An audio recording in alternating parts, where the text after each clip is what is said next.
In July 2019, 20 soldiers from an elite Mexican unit were dispatched into the rugged, unforgiving hills of Guanovado. On paper, their orders were deceptively simple. Find hidden marijuana plantations, destroy them, return to base. This was routine, or at least it was supposed to be. Across Mexico, these small specialized detachments are used like surgical tools, sweeping through the dense forests, jagged mountains, and secluded valleys where the cartels hide their billion-dollar crops. The men of this unit were veterans. They were hard-bitten. They understood the rules of this shadow war. They knew the risks by heart. Cartel scouts, known as halcones or falcons, could be perched on any ridge, watching their every move through binoculars. Ambushes were a constant, lethal possibility. A booby trap, a sniper's nest, a wrong turn in this disorienting terrain. Any of it could mean never coming back. Still, it was a job. It was what they were trained for. They moved in tactical silence, a staggered file of green camouflage against the brown, dry soil. Rifles were held at the low ready. Boots crunched softly over loose stones. The air was thick with heat, and the weight of their packs, body armor, and ammunition was a familiar burden. Radios sputtered with clipped commands, then, one by one, cut out as the ridges grew taller, swallowing the signal. The forest seemed to absorb sound the way a cave swallows light. It was an oppressive, heavy quiet. Some of the men tried to keep the mood light. You have to, in places like this. One soldier, a new father, carried a worn, laminated photo of his wife and daughter. He'd shown it to the man next to him just that morning, tapping the plastic.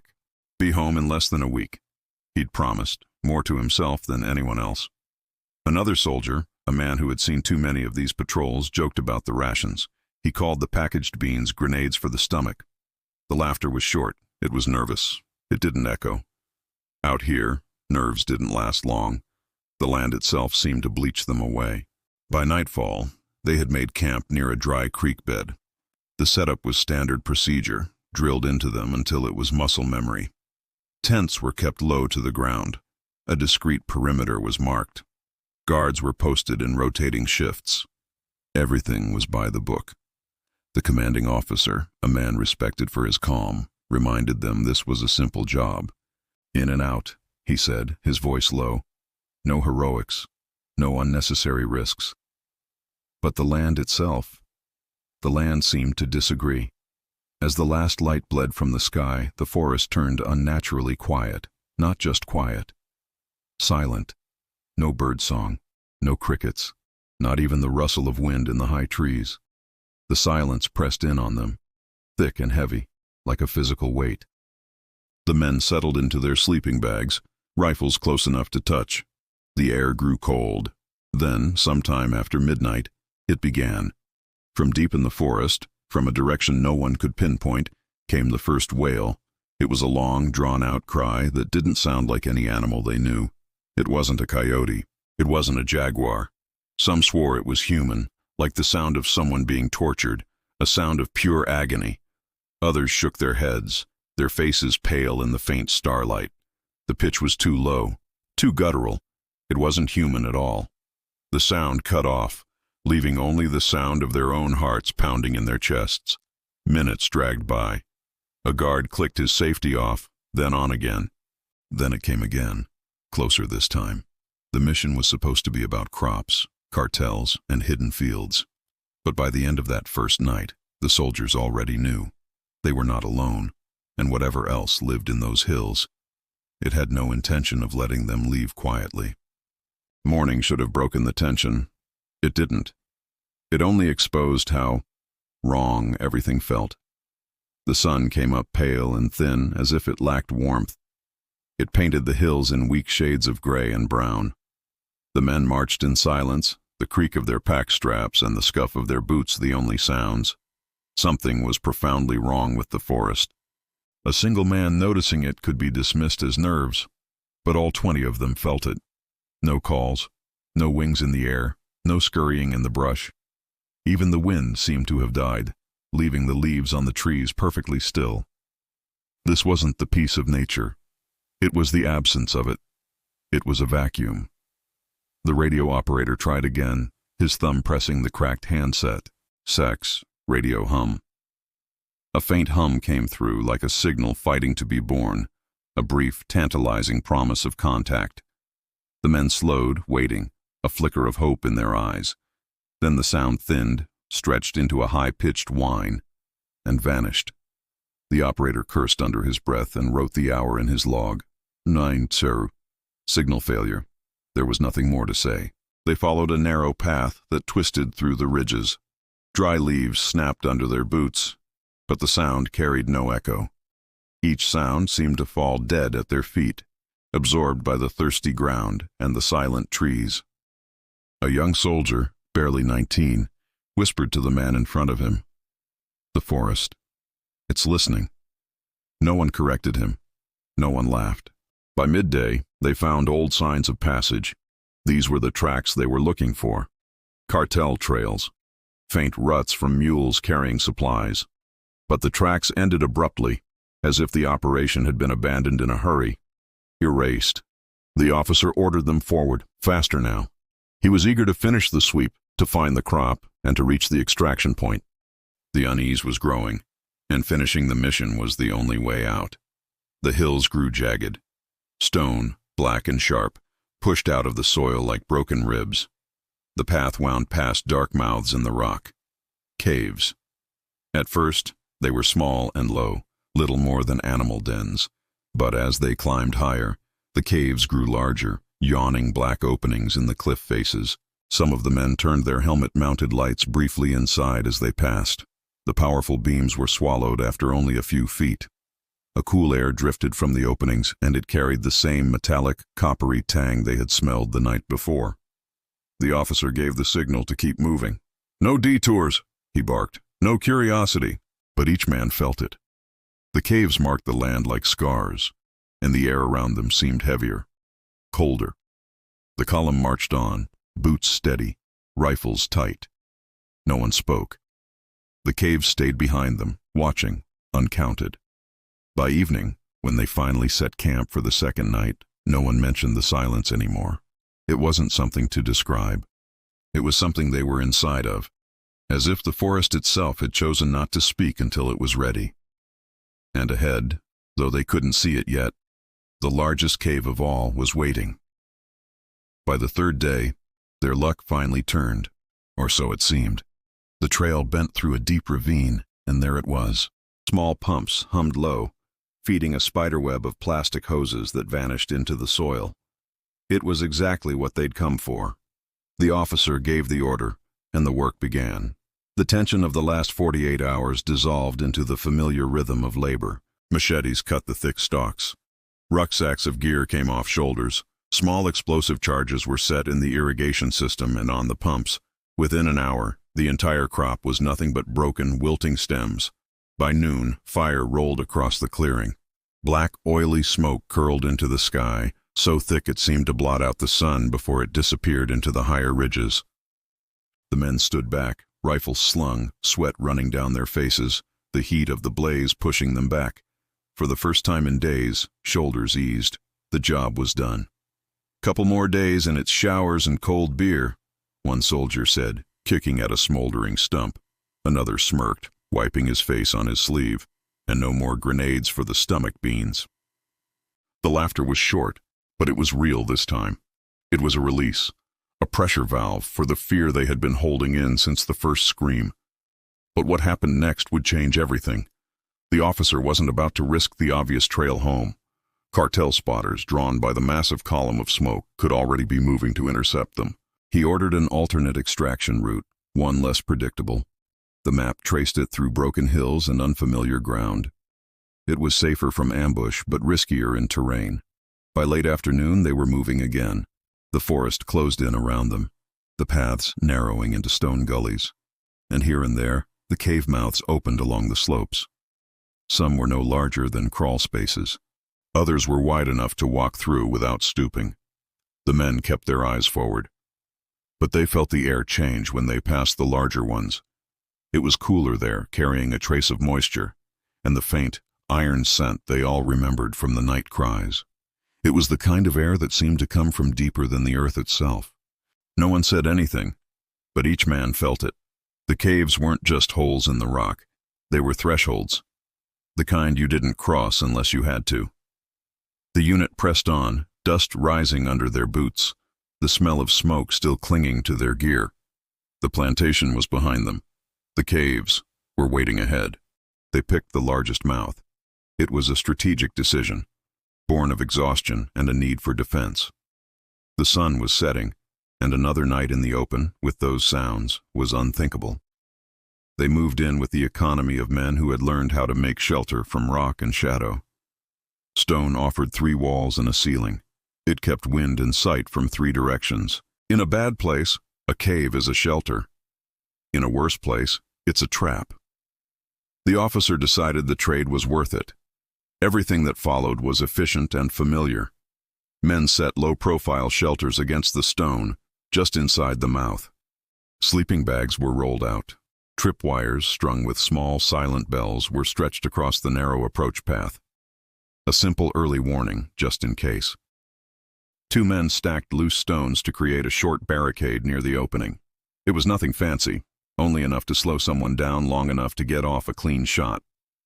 The medic arranged his bag near a wall where a slow drip of water wouldn't reach it. The radio operator climbed a low ledge, checked his dials again, and scribbled in his log. 19, MIT. Intermittent signal. We'll try hourly. The perimeter plan was taped to a flat rock and marked with a grease pencil. A rotation schedule. 4 men awake at all times. 2 inside, near the entrance. 2 outside, watching the approaches. The routine steadied them. It always does. Training is designed for that. It turns fear into motion. Check your magazines, cover your sector, run the tally, keep your shoulders square. For a few hours it worked. Men ate their rations quietly, their voices low, absorbed by the stone. Someone tried to joke again, this time about the sudden damp cold. The laugh died fast, swallowed by the cave. Night settled like a lid. The cave held the small sounds of their camp and made them familiar. The scrape of a zipper, the clink of a canteen, the soft, rhythmic breathing of men who had been taught how to wait. Flashlights were kept low. Red lenses were fitted over the lamps, a dim glow that wouldn't ruin their night vision or give away their position. A pair of men took the first watch while the rest attempted sleep in fits and starts, rifles resting on their chests. At 03 sorts, the guards heard it. It didn't come from the trees this time. It didn't come from the hills. It rose from inside the cave. It came from somewhere deeper than the shallow chamber where they had set up. The sound rolled out like a giant, ragged breath dragged across stone. It was long, broken, and fundamentally wrong. It bent and echoed off the unseen walls until it seemed to come from everywhere at once. Every man was awake in a heartbeat. Rifles slapped into hands. Safety catches clicked. Flashlights slammed to full white beam intensity, cutting the darkness. The officer's voice cut through the sudden rush of adrenaline. Hold positions. Light discipline. Report. A man fumbled with his radio handset, his hands shaking, and cursed when the dial only hissed and died. The scream came again. Closer now. Not traveling from a distance, but erupting from a throat somewhere deeper in the rock. It carried a shape. This wasn't the raw, high pitch of a frightened human, nor the thin keening of a wounded animal. It was thick, guttural, and it was threaded with a low-frequency note that made their teeth ache. The medic squeezed his eyes shut for a second, as if the sound could be stopped that way. The men exchanged looks that needed no translation. They were trained to clear rooms, to root out hidden enemies and bunkers. They were not trained for whatever made that sound. The options were simple, and they were ugly. Option 1. Pull up camp and move out blindly through the dark hills. Risk walking into a cartel ambush or losing men to the treacherous black footing. Option 2. Press inward. Go into the place the noise came from and face whatever lived in the dark head on. Either choice could get them all killed. The officer made his call. It was quick. Split the unit. Half of you hold the mouth, the other half with me. We clear. The words landed like a blade. Half the men were to form a hard defensive ring, barrels braced, lights low, ears open. Their orders were to prevent anything from pouring out while the others went deeper. The other half fitted bayonets to their rifles. They mounted flashlights on their weapon rails, and they followed the officer into the tunnel. Those who stayed tightened their makeshift barricade. They crouched behind the low wall of stones, fingers resting on triggers, eyes fixed on the black throat of the cave. They listened, not just for the scream, but for the sound of their brothers, for steps coming back, for a shout, for the familiar, muffled rhythm of a comrade's voice. Every sound that was not theirs set their hearts pounding a little higher. The explorers moved like a blade cuts. 2 forward men, 2 covering behind them. Their light beams cut narrow, bouncing cones through the dark. Their boots made little noise on the wet stone. Water dripped, a steady plink, plink. The deeper they went, the smaller the world became. No sky, no landmarks. Only the arc of their light and the rock around it. Breath fogged under their helmets. Every shadow seemed to twitch. Inside, the air tasted of old metal and cold. The radio operator's log, recovered later, had a single final line. 0307.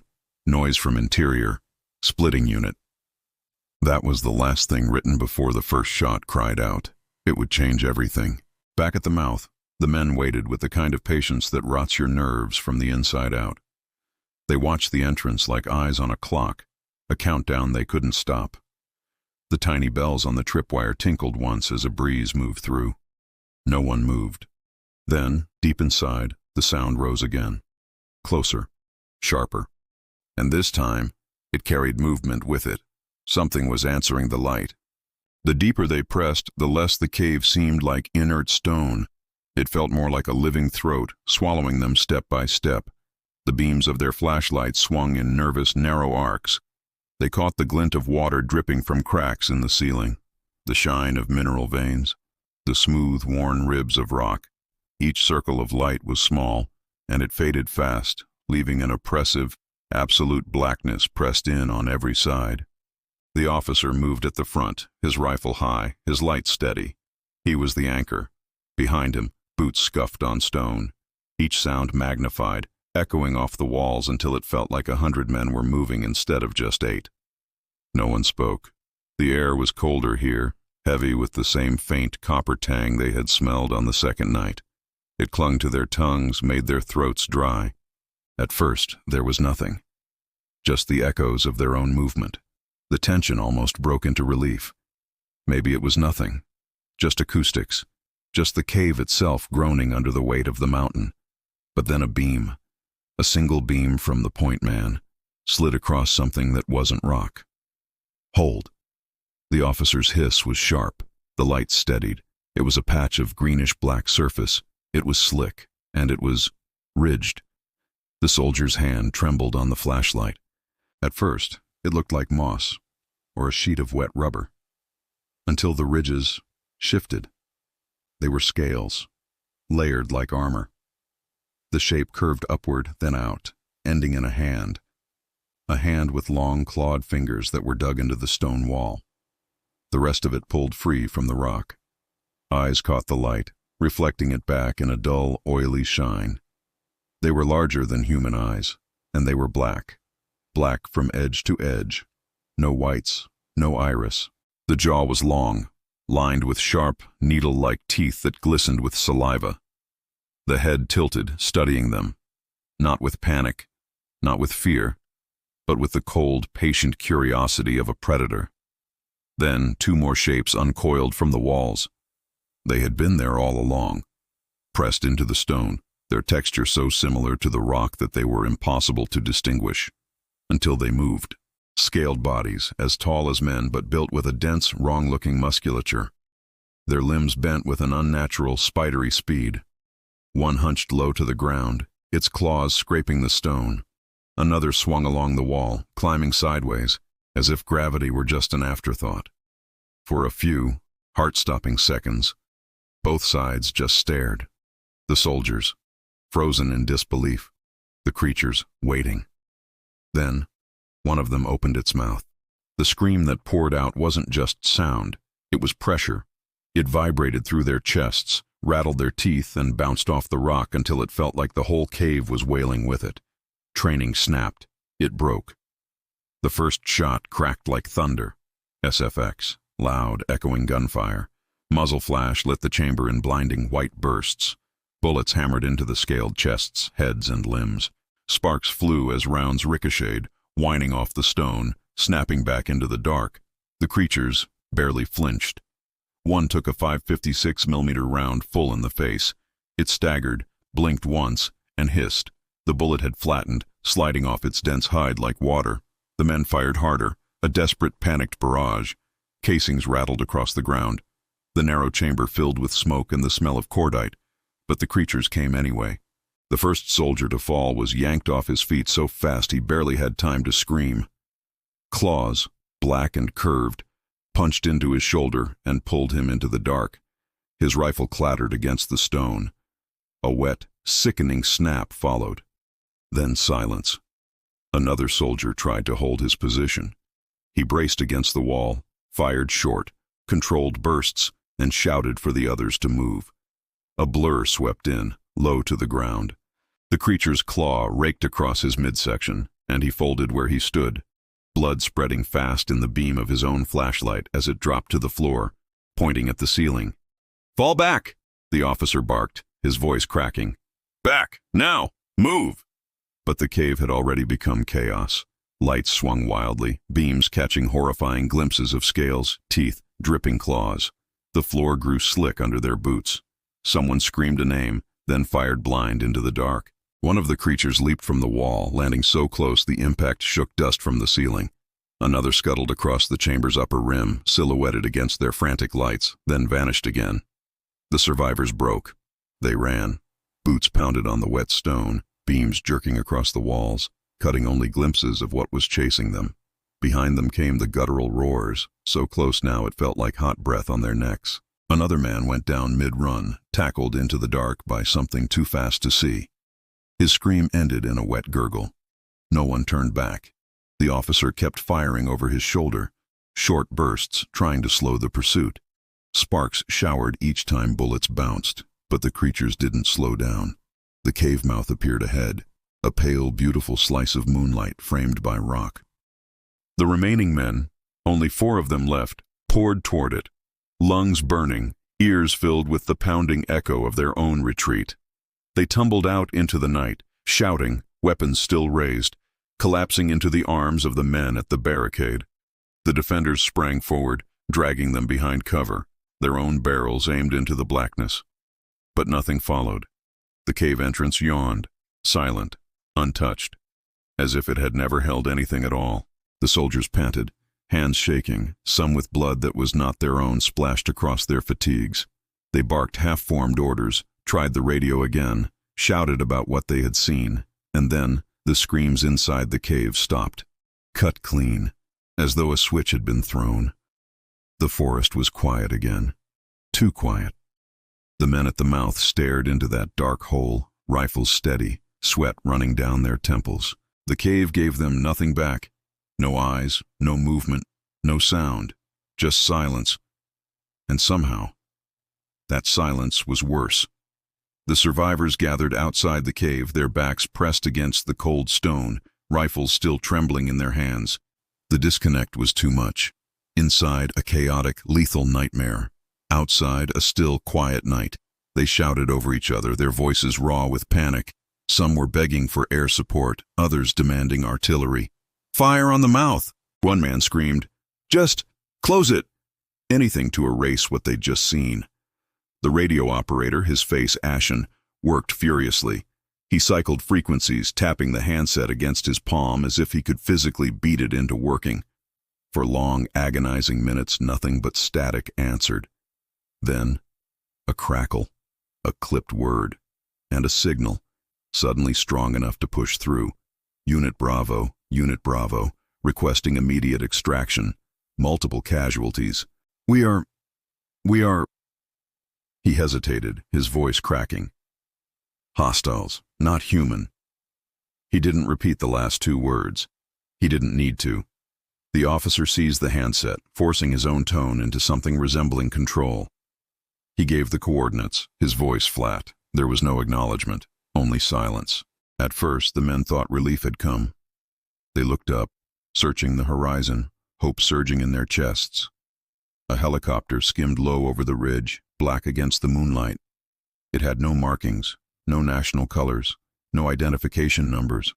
It moved quiet, too quiet. The blades made only a heavy, muffled chop, chop, chop. Dust and grit swirled as it dropped into the clearing near the cave, its landing lights off. The side door slid open, and 4 figures stepped out. They weren't dressed like any unit the soldiers knew. They wore black armor, seamless and metallic, that covered them from head to toe. Their visors were smooth, reflective plates of glassy black, giving back nothing. Each one carried a weapon that hummed faintly, its edges sharp and angular. Nothing like the standard-issue rifles of the Mexican army. "Stand down," one of them ordered. The voice was distorted, filtered through a modulator. It was low, mechanical, just human enough to be understood, but not enough to feel natural. The officer stepped forward, demanding identification. "Unit authority, who are you?" No answer was given. The order came again, harder this time, from the modulated voice. "Stand down." The 4 figures moved with an eerie, practiced precision. They didn't glance at the soldiers. They didn't acknowledge their weapons. 2 of them strode straight into the cave mouth, disappearing into the darkness without hesitation. The other 2 remained outside, their visor plates reflecting the starlight, standing perfectly, unnervingly still.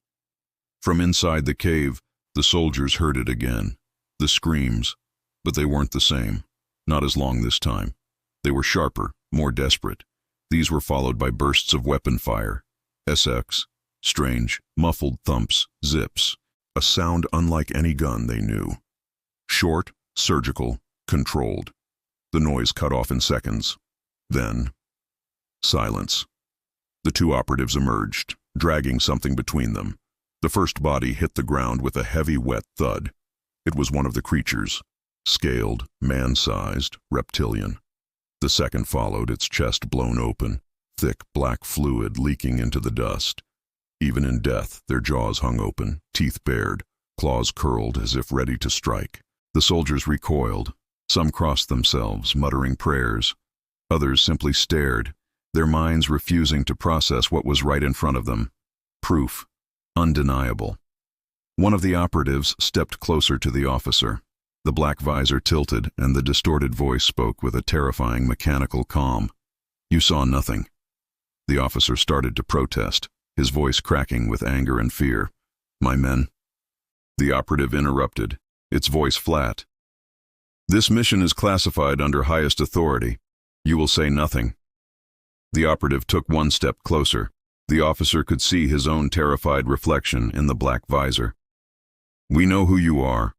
The voice continued. "We know your families. Break silence, and you will be disappeared. Do you understand?" The words landed with the weight of a coffin lid. It wasn't a threat shouted in rage. It was an instruction, delivered like an order. Cold, absolute, final. No one answered. They didn't have to. The message was clear. The 4 operatives hauled the 2 massive, scaled bodies back to the helicopter. The ramp closed. Dust kicked up, whipping through the soldiers' hair and stinging their eyes. The chopper lifted straight up into the night. It vanished over the ridge without a signal, without a call sign, without a trace. The men stood alone in the clearing, stunned into silence. The cave yawned behind them, empty again. They had destroyed the plantation. They had followed orders. But what they had seen, the things dragged from the dark, and the men who erased them, would never appear in any report. The night was quiet once more. Too quiet. And the soldiers knew with chilling certainty that the silence wasn't victory. It was control. Back at base, the story was stripped of everything that made it real. The paperwork called it an incident during eradication operations. The language was dry, careful, deliberately thin. Casualties were noted. Equipment was listed as lost. Mission outcome, success. The burned fields were proof enough. Nothing else made it into the file. The surviving soldiers were debriefed, one by one, under harsh fluorescent lights. They sat across from men in clean uniforms who asked questions with blank expressions. and who wrote down only what fit inside the designated lines. Anything outside those lines, the screams, the scales, the oily black eyes, the unmarked helicopter, was met with a cold silence, a long pause, and then the gentle paternal suggestion that fatigue, stress, and the heat can distort memory. The officer pushed, just once. He mentioned what he had seen dragged out of the cave. The man across the table adjusted his glasses, looked down at his report, and said without looking up, "That detail is unnecessary, Captain." The message was the same as the one in the hills, just delivered with a pen instead of a threat. You saw nothing. The unit didn't wait for the next order. Within weeks, the bonds forged in that cave began to fracture. Several of the men resigned their commissions, submitting letters with no explanations beyond personal reasons. Others accepted immediate reassignment, border duty, city patrols, far-flung, forgotten outposts. The group that had entered the cave, the men who had shared that specific, unspeakable terror, was scattered across the map. They were broken up like shards of a glass no one wanted to put back together. Rumors spread in the mess halls, then whispered in bars beyond the base. One soldier had taken his authorized leave and simply never returned. He was found later in a motel room, hundreds of miles away, with no note. Another turned up in a hospital ward after a desperate act. He survived, but he never spoke again. Others were simply said to have checked out. They drifted into silence and shadows, their eyes vacant, until their names were just replaced by new recruits on the roster. The ones who went home didn't leave it behind. They couldn't. Their families saw it first. A wife told her neighbors her husband had started sleeping with the lights on, not just a nightlight, every room glowing until morning. A mother said her son, once the life of the family, wouldn't let the windows stay uncovered. Curtains were pulled tight even in the choking heat of the day. Children learned quickly not to ask. Not to ask why their father jumped at small sudden noises, why he double-locked and then triple-locked all the doors at night, why he always carried something in his pocket, even when he was just mowing the lawn. The nightmares followed them like ghosts. One man woke up his entire house, screaming, swearing he heard the same wail rising up out of the floorboards. Another dreamed, night after night, of being dragged backward into the dark. He would wake only when his wife shook him hard enough to bring him back, his own fingernails digging into his palms. Sleep became an enemy. It was avoided until sheer physical exhaustion forced it. A researcher, a woman named Dr. Dana Morera Salazar, would later collect fragments of their stories. She pieced together their accounts under the strict condition of absolute anonymity. The soldiers who agreed to speak did so carefully. They met in loud public places, cafes, parks. They changed details, dates, and locations to hide themselves. They never used their names. Many of them looked over their shoulders more than once during the conversation. They swore they were being watched, sometimes by unmarked cars parked for too long on their quiet streets, sometimes by men in suits who didn't order coffee in roadside cafes, and sometimes just by the sense of eyes on them, when no one was there at all. On paper, the mission in Guanovado was a success. Fields destroyed, orders carried out. Another small, insignificant victory in the endless war against the cartels. In life, it was different. The soldiers carried silence instead of medals. They carried paranoia instead of pride. They were men who had seen too much, been ordered to speak of nothing, and were left with only their shadows for company. And shadows, as they learned, can follow you everywhere. What happened in Guanovado in 2019 may sound like a modern nightmare. It has all the components: elite soldiers, radio failure, classified files, and unmarked helicopters. But the echoes of this story are far, far older. In Mexico, the idea of creatures that walk half in shadow is not new. The land itself has carried those whispers for centuries. Among the oldest are the legends of the Nahuals. These are the shapeshifters, sorcerers said to be able to shed their human skin and become animals under the cover of night.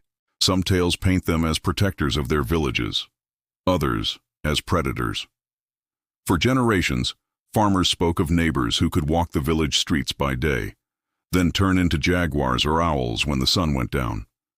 The soldiers' accounts of something moving with unnatural speed, something that climbed walls as if gravity was a suggestion, something that was almost but not quite human. It sounds disturbingly close to what villagers once whispered about the Nahual, that they were people transformed into something scaled or furred, carrying both the cunning of a man and the strength of a beast. Then, there are the serpents of the gods. The Maya called him Kukulkan. The Aztecs knew him as Quetzalcoatl. Carved into the stone of ancient temples and reliefs are endless coils of feathered bodies and reptilian jaws. For scholars, they are mythic teachers, gods of the sky and of knowledge. But for those who live closer to the ruins, who walk the same land, the carvings look less like imagination and more like memory. A reminder that something serpent-shaped once walked among men, something that was honored, feared, and hidden behind the mask of a god.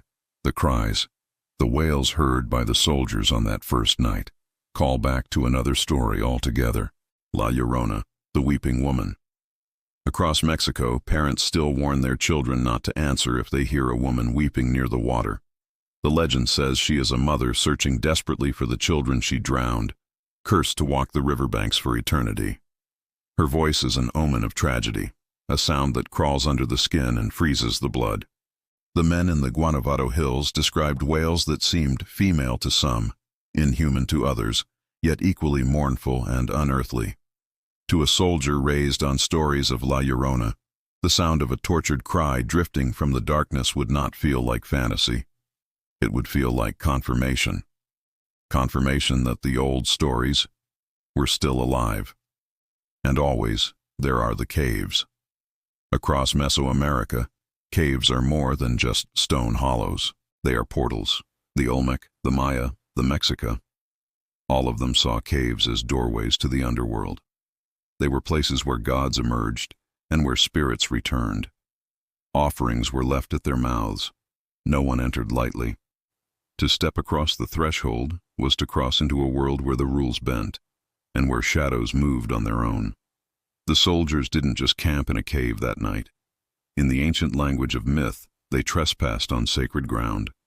They stepped into a portal where other, older beings had always lived. Even today, in small towns and rural villages, people warn children not to follow strange cries into the caves, not to answer voices that seem to call from deep underground. The reason is never stated as aliens or monsters.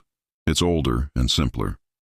Things live there, they say, that are not meant for us. So when those 20 soldiers heard screams in the night and later saw scaled shapes in the dark, their story did not fall on empty ears.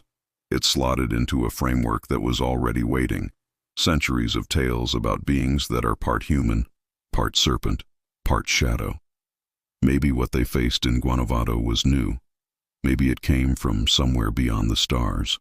Or maybe it was something that had always been here, hiding in the hills, hiding in the caves, remembered only in legend and whispered to children before sleep. One truth remains. The fear the soldiers carried home is the same fear that echoes through Mexico's oldest folklore. A cry in the night that doesn't sound human. A figure in the dark that moves like no man should. And a cave. That feels less like shelter and more like a doorway. The mission is over. The paperwork is filed. But the echoes remain, tying the soldiers in forced silence to legends that stretch back hundreds of years. Guanovado was not the first place to hear those cries, and it will not be the last. Once a story like this goes out into the world, no matter how suppressed, it rarely stays alone. People remember things. They recall moments that didn't fit, fragments of the unexplained they had locked away. They tell them, and those small, quiet confessions begin to add up, forming a pattern. Guanovado is one point on a map. There are others. California Highway, 2016. A man we'll call John was driving south on Interstate 5 late one evening. His passenger suddenly shouted and pointed. On the shoulder, standing under the hard sodium-orange glare of a roadside reflector, was a figure. It was tall, wrapped in a heavy, tattered black robe, despite the California heat. A hood was pulled up, obscuring its face. As they drove past at 70 miles an hour, John says he got a clear look at the face beneath that hood. It was not a human face. He described a flattened snout, greenish, almost wet-looking scales, and big, dark, almond-shaped eyes that caught the light. The three people in the car all saw it. They all agreed on what they'd seen. John, a former military man himself, later filed a civilian report with a paranormal research group. When investigators followed up, they judged him to be sincere, sober, and genuinely disturbed. He told them his only regret was not stopping, not turning back for a photo. The image stayed with him. The guards took their first watch with red-filtered lamps. The dim, crimson light painted their faces in demonic shades, making the sweat on their brows look like blood. They held their rifles at the low ready, scanning the impenetrable blackness beyond the camp. The radio operator, a young specialist, logged the hour in his book. He tried to check in with base, a routine he'd done 1,000 times. He got a hiss that flattened into dead, empty silence. He wrote, Euro 130, no comms, terrain blockage. He kept the handset close, as if its familiar weight was a comfort.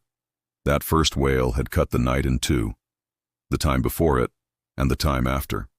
After, the dark felt crowded. It felt like something stood just beyond the feeble ring of their camp, just past the tents, listening. The perimeter men exchanged brief, nervous looks.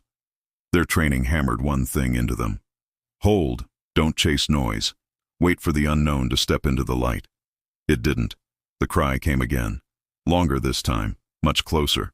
It rose in pitch until it broke, shattering the night like a sheet of torn metal.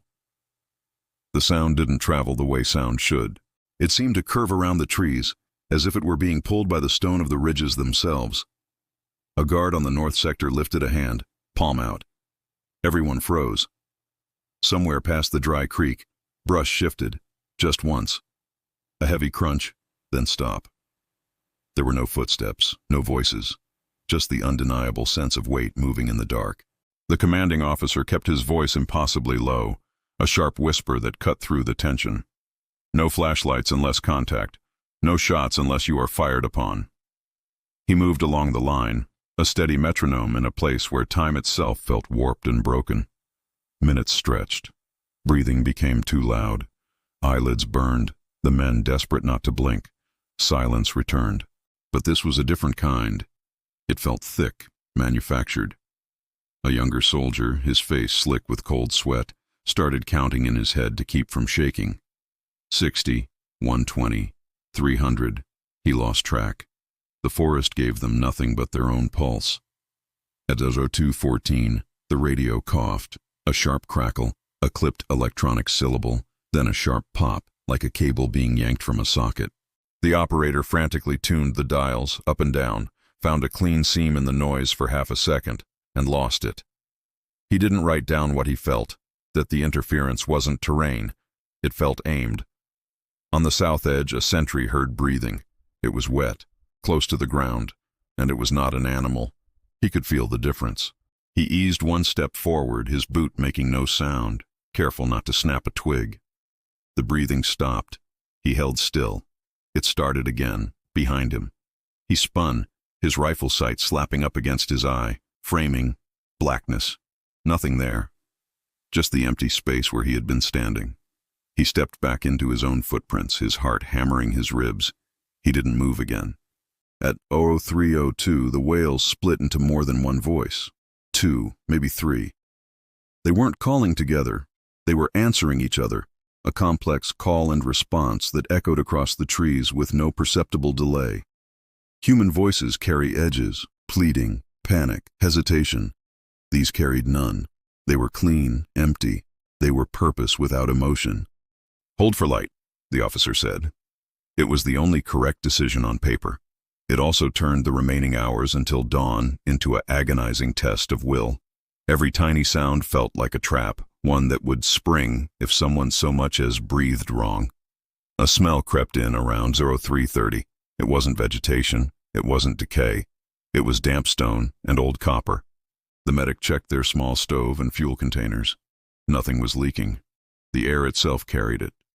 He tasted metal at the back of his tongue and swallowed, hard. The man with the photo slid it out of his pocket. His thumb rested on the edge of the plastic. He put it back without looking at it. A different soldier, one who hadn't been to church in years, ran a silent loop of prayers he'd learned as a child. The radio operator tried one more call at 0407. He got a single clipped word. Check. Then the line died again. He logged the time, his hand shaking just once. First light came thin and gray. The screams ended as if a switch had been thrown. Birds should have started their morning song. They didn't. No insects, no wind. Just the small dry sounds of the camp. A zipper, a canteen cap, a throat clearing that made 3 men flinch. Coffee. Eat. We move in 20. The officer said, his voice perfectly even. The simple rhythm of the order steadied them. They broke camp without a word. Packs up, lines checked. A last look into the trees where the noise had lived. Nothing moved.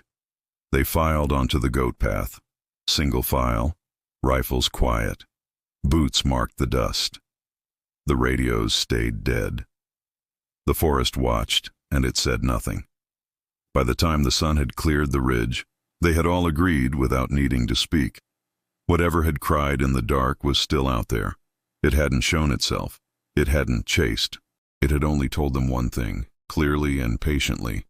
It knew they were here. It's a small, plain testimony. A driver, a roadside figure, a face that did not belong to any animal he knew. Essex, United Kingdom, 2005.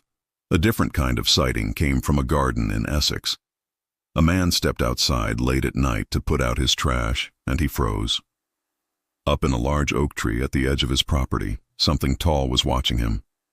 He described it as being taller than a man, standing upright on a thick branch. Its skin, in the faint moonlight, looked like thick, rough, reptile hide. When he stared, the creature did something that made his blood run cold. It shifted color. It blended, its skin tones changing to match the leaves and the bark of the tree until it seemed to vanish, becoming just another part of the foliage. He backed away slowly. He left his trash, went inside, and locked the door. A decade earlier, in nearby Somerset, a woman named Margaret reported a brief but similar encounter with a small blue-tinged figure she saw clinging to an oak. She felt a wordless exchange, not hate. She described it as curiosity and almost embarrassment, and then it was gone. Both accounts, from 2 different people in 2 different decades, share a detail that matters. These beings can hide in plain sight. They can change color. They can step out of the background and then step right back in. It makes you wonder, what did the soldiers in Guanovado miss? When they looked at the cave wall, did they see rock? Right up until the moment it wasn't rock anymore. Yucatan, Mexico. 1957. Longer ago, in 1957, a Mayan boy named Chaktuk told a different sort of story. He and several others in his village saw a bright ball of light drop into the jungle.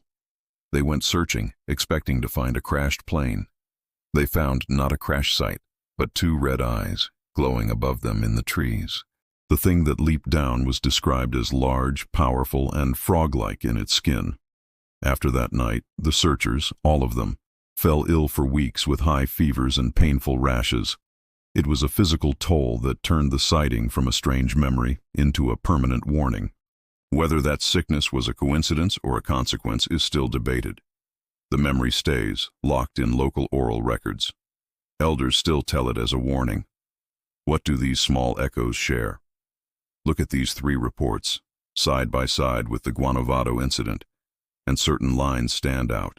Witnesses often talk about the silence around the sighting, an absence of birds or insects, a hush that feels deliberate.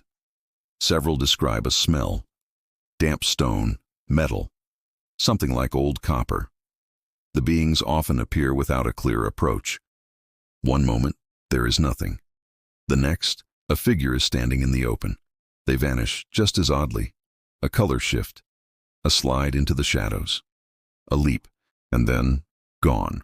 And when the encounter is close and physical, witnesses sometimes report sudden illness or long-lasting psychological trauma.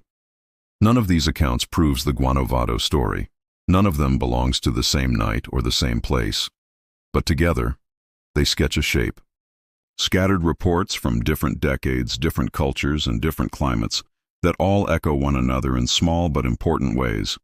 Roadside robes in California, color-shifting figures in Essex, red eyes in a Mayan jungle. They are separate points of light that suggest a wider and much more unsettling constellation. So the map widens. Guanovado stops being a single strange dot and becomes part of a larger, deeply disturbing pattern. If these accounts are honest, and most of the witnesses interviewed by researchers came across as steady, sober, and unwilling to dramatize, then whatever the soldiers found in that cave might not be unique. The question grows: how many places carry that hush, that smell, that vanishing act? How many small quiet moments are waiting for someone to notice? And if Guanovado is only one echo, where exactly does the sound come from? Bravery has many faces. Some of it lives in medals and reports, the kind that gets read aloud at ceremonies while men stand at attention. But there is another kind of bravery, the kind that never leaves the shadows, the kind that lives in the quiet, desperate moments after the trauma, where no one applauds and nothing is written down. That is the kind the survivors of Guanovado carried home. One man, the soldier who had carried the photo of his wife and daughter, sat at a metal desk in his barracks weeks later. He propped that same photo against his rifle butt. He took out a scrap of paper and began a letter he never intended to send. He wrote to his daughter. He told her that the mountains had voices. He told her that if she ever heard a cry in the night, a cry that made her bones ache and her teeth hurt, she should not answer it.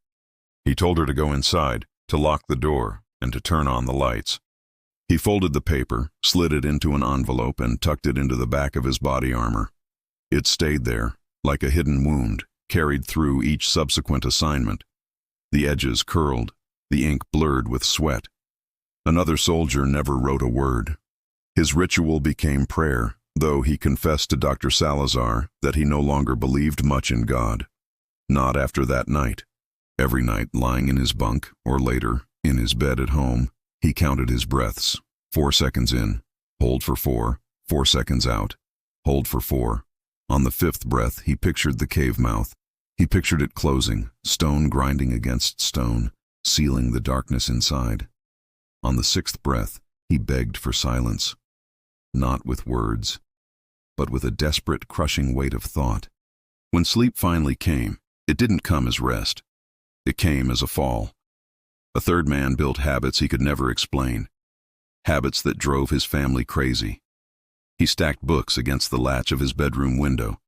He left the bathroom light on every single night, though he told his wife it was in case the children got up. He checked the locks on the front door 3 times before lying down. Then, when the house was quiet and he was sure she was asleep, he would get up and check them again. The nightmares were common ground. Men woke choking on screams, swearing they'd heard claws on stone, or that low, guttural wail coming from inside their own walls. One dreamed over and over of being pulled backward into the dark, his boots sliding on the slick floor. He would wake only when his bunkmate, or later his wife, shook him hard enough to break the spell. Another swore that he could still smell it, that faint, metallic tang of copper and damp stone. He swore he could smell it whenever it rained. Paranoia settled in as quietly as dust. Rear-view mirrors got checked twice, then 3 times. A van, parked too long on the street, made one man stay awake all night, sitting in his dark living room, his hand near a pistol he wasn't supposed to keep at home. Conversation stopped, mid-sentence, when a stranger sat too close in a cafe. The sense of being watched never left them, and in some ways they were right. The creatures in the cave had been real. They were a nightmare of claws and teeth. That much was certain. But what followed, what came in the black helicopter, was worse. Because the creatures were a physical threat. You could fight them, and you could run from them. The silence that came after. The men with the black visors and the cold mechanical voices. That threat had no shape at all. It was a threat to their families, a threat to their very existence, and it hollowed them out more completely and more permanently than anything they had faced in that cave. The monsters were terrifying. The cover-up was absolute. Caves are thresholds. They look like empty rooms, carved by water and time, but they behave like doors. Step across the mouth, and the world's rules begin to loosen. Sound bends, air grows old, time stretches. Jungles too have their own rules. They do their own listening. The leaves hide things. Silence in a jungle is not absence, it's attention. The soldiers in Guanovado walked through both, leaf and stone, path and mouth. They went in to burn fields. They came out carrying questions that no official report could ever hold. The cave gave them a lesson their training had never covered. Sometimes the threat isn't on the map. Sometimes it's beneath it. And if it happened there, why only there? Mexico is a land full of openings. Grutas, cenotes, old mines, punched deep into the hills. Some are mapped, most are not. Across the world, forests and rock do the same quiet work. They keep secrets. They wait. They choose their witnesses. So the question lingers, like a cold draft from an unseen tunnel, deep underground. What else is waiting? Is that hush you feel when you're on a night hike and the crickets suddenly stop? Is that just the weather? Or is it a held breath? Are those echoes you hear in the hills only your echoes? Or is something answering back from a place your light can't reach? The men who went inside that cave can't tell you, or they won't. Their silence is paperwork. It's pressure. It's the cold, absolute threat against their families. It's a lid, fitted tight. But stories find seams. They leak. They collect in corners. They gather in the dark until someone is finally brave enough or foolish enough to say, "Listen. Listen. If you were at that cave mouth, if the screams of your comrades lifted out of the dark and pulled at your bones, what would you have done? Would you have gone in with the team? Or would you have stayed outside and held the line? Tell me in the comments. I truly want to know which choice you'd make when the rules blur and the dark starts to speak. If this story stayed with you, if it made you recheck a shadow, or listen just a little harder to a quiet field, stay with us. Subscribe. There are more field reports, more testimonies, more places where the earth opens up, and something old looks back. Stories like this aren't finished. They keep walking just beside the road. They keep standing just at the tree line. And they keep breathing just under the stone. We'll follow them carefully. With the light we have,